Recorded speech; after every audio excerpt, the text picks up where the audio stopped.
Baird vs. Bonta, decided on January 2nd, 2026, was not just a California case. It was a constitutional decision that could potentially reshape open carry rights across America.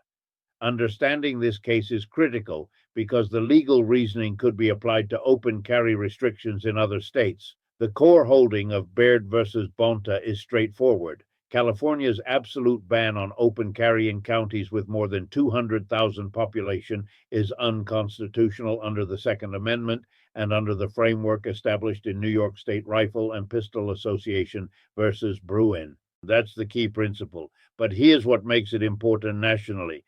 The Ninth Circuit Court of Appeals said that to ban open carry, the government has to demonstrate historical precedent from the founding era, showing that similar bans existed.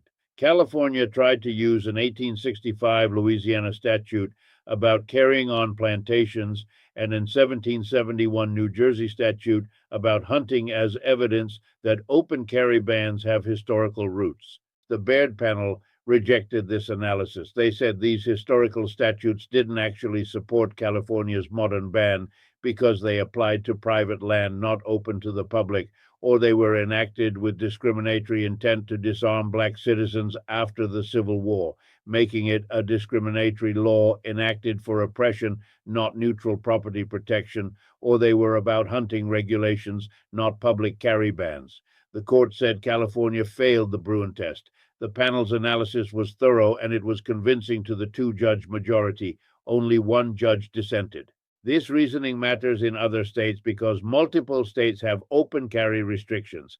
New York restricts open carry in certain areas and has been doing so for over a century.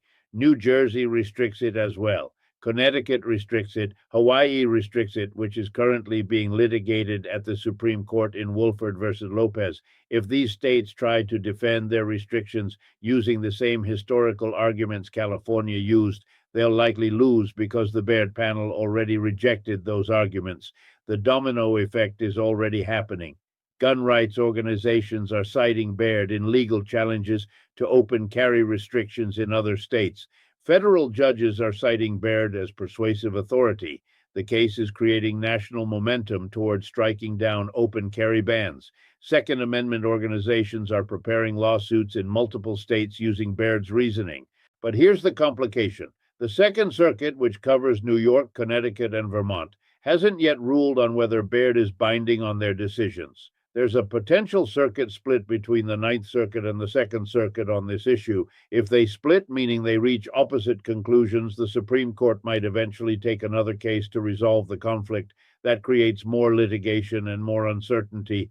What's significant about Baird is that it demonstrates how aggressively courts are applying the Bruen framework. The Bruen case in 2022 said gun regulations need historical precedent.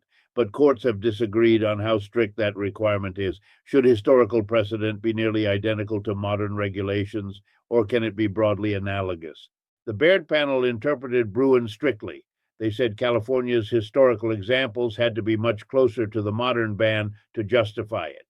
That's an aggressive application of Bruen that favors gun rights. They weren't willing to accept loose historical analogies. They demanded pretty tight parallels.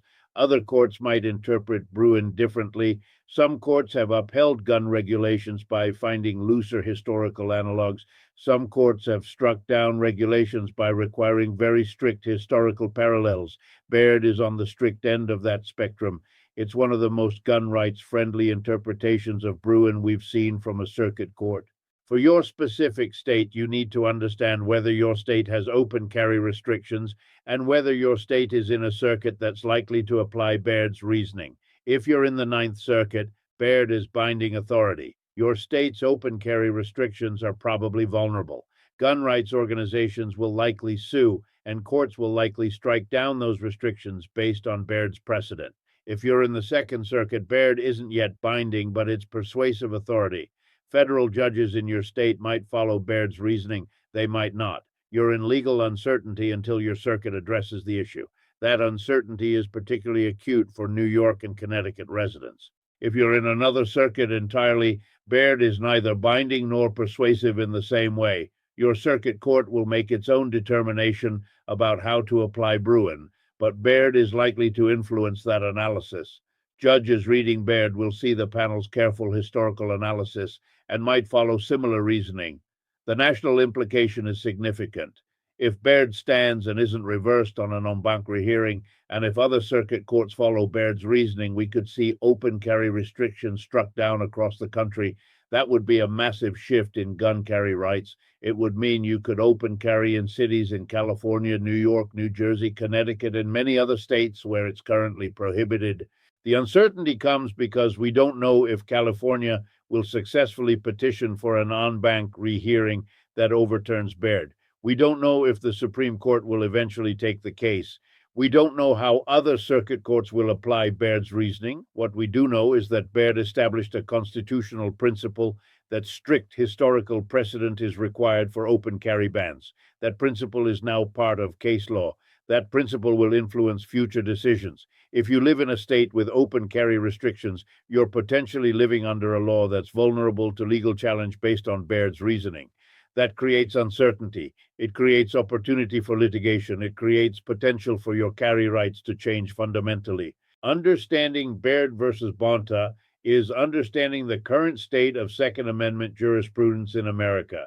It's understanding that courts are striking down traditional gun restrictions based on the Bruen framework. And it's understanding that your state's gun laws might be next in line for constitutional challenge.